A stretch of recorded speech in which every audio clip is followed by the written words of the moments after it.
They say betrayal cuts deepest when it comes from the ones you love. But nothing, absolutely nothing, prepares you for the moment when your own family, the people who raised you, look you dead in the eye and tell you to forgive your brother. The same brother who had an affair with your wife. And if that wasn't enough, they had the audacity to ask me to support him and his new family with my money. Let me take you back, because this betrayal didn't just appear out of nowhere. It was a slow, aching buildup of being invisible my entire life. My name's Evan. I'm 34, and for as long as I can remember, I've been a shadow in my own family. My brother, Jake, born when I was 8, was the son. My parents, Robert and Sarah, made it clear early on Jake was their golden child, and me, I was just there. I remember 6th grade. I built a fully functional model of the solar system with orbital math accurate enough to get a commendation from the judges. It was a big deal for me. My parents didn't show. Jake had t-ball practice, not a game. Practice, and they skipped my award ceremony. That project sat unopened on the mantel for a week, then disappeared into the basement. Meanwhile, every participation ribbon Jake ever got covered our living room wall like some shrine to mediocrity. Straight A's shrug. Jake's C's celebration. I was told to consider his feelings and not flaunt my AP classes. He got a car at 16 to build confidence. I got a part-time job and paid my way through high school. At my graduation, I was valedictorian, heading to MIT. My parents, too busy taking pictures of Jake in the stands to notice I was announcing a scholarship. I used to think maybe it was in my head. Maybe I was overreacting. But you don't hallucinate neglect. You don't imagine the pain of seeing your mother cut short your wife's father's toast at your wedding so she could read a text message from Jake about a second-round interview. Even on my wedding day, Jake was the center of their world. And still, I hoped things would change. I worked hard, got into MIT, hustled through college with 3 part-time jobs, and graduated with honors. I built a life for myself from nothing. Software architecture became my passion, and by the time I was 27, I was leading my own development team in Boston. That's when I met Amy. She was a barista at a coffee shop near my office, sharp, kind, warm. She remembered every regular's name and order, but what got me was how she saw me, truly saw me. She wrote little notes on my cups, encouraging words, jokes, things that made me smile. I hadn't even noticed at first. That's how out of touch I was with my own emotional needs. Our first date lasted 6 hours. She listened, really listened. As I told her about my childhood, she called my parents blind for how they treated me. With Amy, I didn't have to fight for attention or compete. I could just be. It was the first time in my life I felt like I mattered. We fell hard, weekend hikes, long dinners, shared dreams. She pushed me to go for a promotion, helped me prep for the interviews, and cried tears of joy when I proposed. Our wedding was small, sweet. Everything I thought I wanted except my family made it all about Jake, as usual. But Amy, she brushed it off, laughing. They just love him. She said, "It's sweet, really." I chose to believe her. For 3 years, we were happy. Amy made our condo in Cambridge feel like home. She filled it with photos and plants, warmth and laughter. We were a team. She'd say, us against the world. And then Jake came back. He'd moved to California for a while, tried the startup scene, failed, and returned to Boston. He emailed me out of nowhere, said he missed me, wanted to reconnect. Amy urged me to give him a chance. People grow. She said, so I did. At first, things were promising. Jake seemed humbled, more reflective. I thought, maybe for once, we could be real brothers. He started coming over for dinners, telling stories, bringing wine, even standing up for me when our parents pulled their usual favorites game. I wanted to believe the best. But slowly, something shifted. Jake started dropping by unannounced while I was at work, said he was keeping Amy company. I told myself not to be paranoid. They laughed a lot, made inside jokes. Amy said it was harmless. I believed her because I needed to believe her. Then she got pregnant. She told me over dinner Jake was there. Of course, I was ecstatic, But Jake's face. He wasn't surprised. He smiled like he knew. That night, something inside me snapped awake. Jake became a constant fixture, touching Amy's stomach, making baby plans, inviting himself on our baby moon. I tried to tell myself it was weird, not wrong, that I was being insecure, but I couldn't ignore it anymore. One night, Amy lay sleeping beside me, her phone charging on the nightstand. I had never violated her privacy, not once, but something deep in my gut screamed for truth, and I found it. Hundreds of messages, secret hotel meetups, plans for their future, conversations about their child. The betrayal wasn't new. It had started almost as soon as Jake returned. They were going to wait until after the baby was born to tell me, thinking I'd be too attached to leave. I sat there all night, reading every text until my eyes burned. She woke up and saw me holding her phone. She cried, said the same recycled garbage every cheater says. We didn't mean for this to happen. He understands me. We were going to tell you. I called my parents, hoping, begging for support. Mom's response, Jake made a mistake. But he's going to be a father now. Be the bigger person. Be the bigger person. They wanted me to forgive him, to support them. As if I had done something wrong. As if I had to put the pieces together for their sake. That same morning, I called a divorce attorney and checked into a hotel. Amy begged, then blamed. Jake tried cornering me at work for a man-to-man. I had security escort him out. Then they turned it into a circus. Amy painted me as emotionally abusive. Jake claimed I was controlling. My parents testified that I had always been difficult and jealous. My own mother blamed me for Jake's actions in front of a divorce mediator. After that, I stopped playing nice. Amy still got alimony, apparently. Sleeping with your husband's brother doesn't disqualify you from that in Massachusetts. But I kept the condo. I kept most of my income. And, most importantly, I walked away. I'm 34, divorced, estranged, alone, and yet, for the first time in a long time, I feel free. You'd think after everything they'd already done, the lies, the cheating, the betrayal, my family would finally leave me alone. But you'd be wrong. I spent my entire life being the scapegoat, the one expected to understand, to forgive, to stay silent. When Jake slept with my wife and shattered my marriage, I thought that would finally be enough to cut the cord, that they'd at least have the decency to back off and let me heal. But instead, they doubled down. Just a month after the divorce, while I was slowly trying to piece myself back together, they came clawing back into my life. It started with my mom showing up uninvited to my office an hour she waited in the lobby, telling everyone she just had to talk to her son. My coworkers, still uneasy after Jake's workplace stunt, were on edge. I ignored her, focused on my team, my project, but then came the calls one after another from numbers I didn't recognize.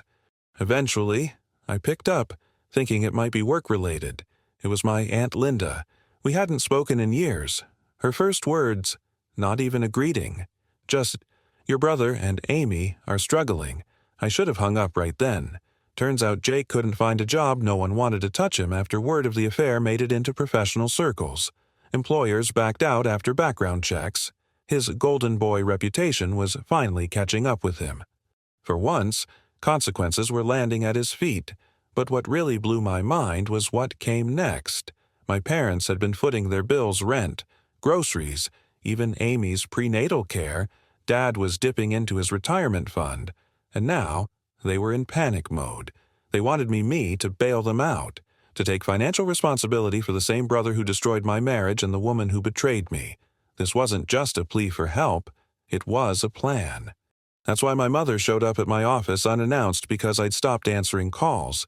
She wanted to corner me, force the conversation, and when I finally gave in and walked downstairs, she hit me with a guilt trip monologue straight from a soap opera.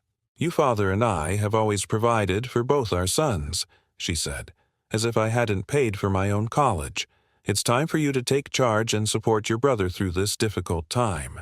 A difficult time he cheated with my wife and got her pregnant. That's not hardship, that's intentional betrayal. Then she had the nerve to say, well, if you had paid more attention to Amy's needs. I stopped her cold. called security, told her to leave. Before she did, I made it loud and clear for the whole office to hear I was done with Jake, with Amy, with all of them.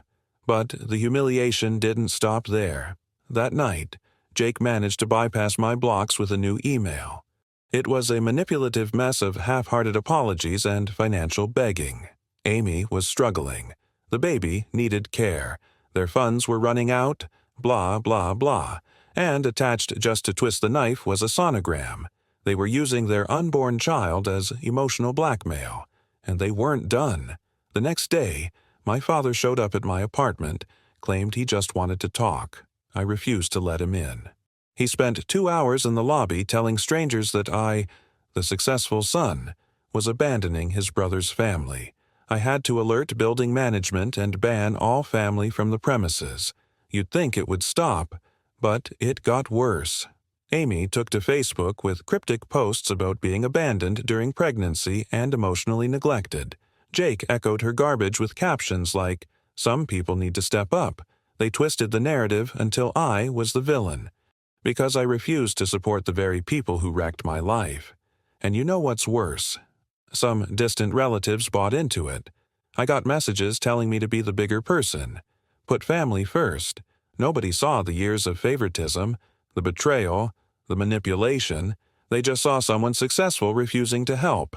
So I documented everything, every message, every incident.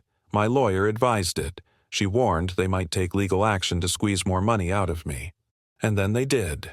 A notice came from Amy's attorney. Jake and Amy were suing me for more support, claiming increased medical expenses and changed circumstances. My lawyer was livid, but prepared. Court day came. Amy waltzed in, visibly pregnant, dressed to play the part. Jake, in our father's old suit, sat beside her like a loyal lapdog. My parents, right behind them, smug as ever. Their lawyer tried to paint a picture of emotional distress, job loss, pregnancy complications all caused by me. They claimed I was vindictive, that my actions ruined Jake's job prospects, that the stress was jeopardizing Amy's high-risk pregnancy. Then my lawyer stood up. First, she rolled surveillance footage Mom's dramatic office scene, Jake's aggressive outburst, Amy trying to sneak into my building. Then came the social media timeline. Every lie, every manipulation, documented and dated, and then the financials. Jake had rejected job offers because they weren't good enough. Amy had refused a full-time teaching position so she could pretend to be a helpless, unemployed, pregnant woman. Then came the bombshell Amy's medical records, her pregnancy completely normal, no complications, no special care required. They were exploiting their child. The judge was furious, cut their lawyer off mid-sentence. "Your clients appear to have committed perjury," he said. "Do you really want to proceed after a break?" Their lawyer returned defeated. Jake looked pale. Amy was crying. Their performance had collapsed. The verdict motion denied, and my alimony was slashed by 60%. "Mr. Smith," the judge said, "appears to be the victim of a calculated attempt to exploit him financially and emotionally." For once, the truth was loud enough. The fallout was immediate. Amy miraculously decided she could work again. Jake found a retail job. My parents, humiliated and broke, sent me a bitter final message, blaming me for destroying Jake's last chance. Their attorney dropped them. My company tightened building security. I later learned that my parents had taken out a second mortgage to fund the legal battle. Jake and Amy were constantly fighting over money. And, for the first time in forever, I could breathe. I started rebuilding, saving. I even considered a job offer in Seattle. The storm had passed, but I knew better than to think it was truly over. Desperate people do desperate things. And, sure enough, one final twist came courtesy of Aunt Linda. She called me, all gentle concern, said Dad's health was declining from all the stress, that they were losing their retirement, that families should stay united. When I didn't bite, she shifted tone. "Your mother cries herself to sleep." She said, "Jake is still your brother." Then she blamed me, said I should have been more involved in my marriage, that my childhood jealousy pushed Amy and Jake together. I laughed, really laughed, because there it was again, the pattern. Blame me. Always me. By the time Aunt Linda tried to guilt-trip me into saving Jake and Amy from the consequences of their own betrayal, I was already emotionally spent. But this time, something in me had changed. She came at me just like the others had, cloaked in faux concern, pushing the same tired script. "Your father's health is failing," she said. "They might have to sell the house. Is that really what you want? To see your parents lose everything because you're too proud to help?" But I didn't flinch. Instead, I looked at the situation with newfound clarity. I asked her a simple question. "Why aren't you helping them?" Linda. Her husband runs a successful law firm. They own 3 rental properties. If she was so deeply moved by Jake and Amy's hardship, she was more than capable of stepping in. Her excuse? That's different. Apparently, I had a special obligation as Jake's brother. Funny how that special obligation only ever seemed to apply when Jake needed bailing out. When I asked why she hadn't stepped in sooner, she claimed she didn't want to take sides. But here she was, demanding I pay for the mess they created. I called her out. "You are taking sides by asking me to carry the burden while refusing to hold them accountable." Then she played her final card. "Your dad is thinking of retiring early from stress. They might lose the house. You'll regret it when you're older and alone. In the end, all we have is family." I laughed, bitterly. "No, Linda," I told her. "In the end, all we have is self-respect, and, for once in my life, I'm choosing to keep mine." I blocked her number the moment I hung up. That conversation did something unexpected. It didn't weigh me down. It freed me. All the guilt, the decades of being the family afterthought, the forgotten son, the scapegoat, it lifted. I realized I didn't owe them anything. Not my time, not my money, not my peace. That same day, I accepted the job in Seattle. It was more than a move. It was a rebirth. The company offered a substantial promotion. I put the condo up for sale. Yesterday, my team, my real support system, threw me a surprise farewell party. They cheered me on, hugged me tight, and signed a card that read, "Your worth isn't determined by those who couldn't see it." Those words hit harder than anything my family ever said to me. I finally understood what family really means: support, respect, and trust, not blood, not manipulation, not shame. The friends who stood by me, the co-workers who shielded me when my family stormed my workplace, the therapist who helped me untangle the lies I'd believed since childhood, they are my family now. I'm done playing the role of the forgiving son, the responsible brother, the emotional punching bag. To my parents, to Jake, to Amy, and now to Linda, your decisions brought you here, not mine. I'm not your ATM. I'm not your savior. I'm not your scapegoat anymore, and I never will be again. As I sit in my nearly empty condo, surrounded by boxes, writing these final words before I drive across the country to start a new life, I feel peace, not the kind that comes after compromise, but the kind that comes after finally reclaiming yourself. Oh, and in case you were wondering, yeah, the baby was born last week. No, I haven't reached out. I haven't seen a photo. I don't want to. That chapter is closed, irrevocably. I'm starting fresh in Seattle. A new city, a new team, a new life where I'm not compared to someone else's golden child, where I get to define myself on my own terms. And to this community, thank you. You've been the quiet force behind my strength, your encouragement, your shared stories, your support. It reminded me that I'm not alone, that walking away from family isn't weakness, it's wisdom. If you're reading this and trapped in the same toxic cycle, let me tell you something. You are not the sum of your family's failures. You are not obligated to fix what they broke. And sometimes, walking away is the most loving thing you can do for yourself. Here's to new beginnings. Cheers to freedom. This story is a powerful testament to the importance of self-worth, boundaries, and the courage to walk away from toxic relationships even when they're tied to family. At its core, It reminds us that loyalty should never come at the cost of our dignity. For years, the narrator lived in the shadow of his brother, forced into the role of the forgotten child, expected to sacrifice while others took advantage. Even after enduring the ultimate betrayal, his wife's affair with his brother, he was pressured to forgive, to financially support them, and to carry their burdens as if they were his own. But this story teaches us a critical life lesson: we are not obligated to fix what others have broken, especially when they refuse to take responsibility.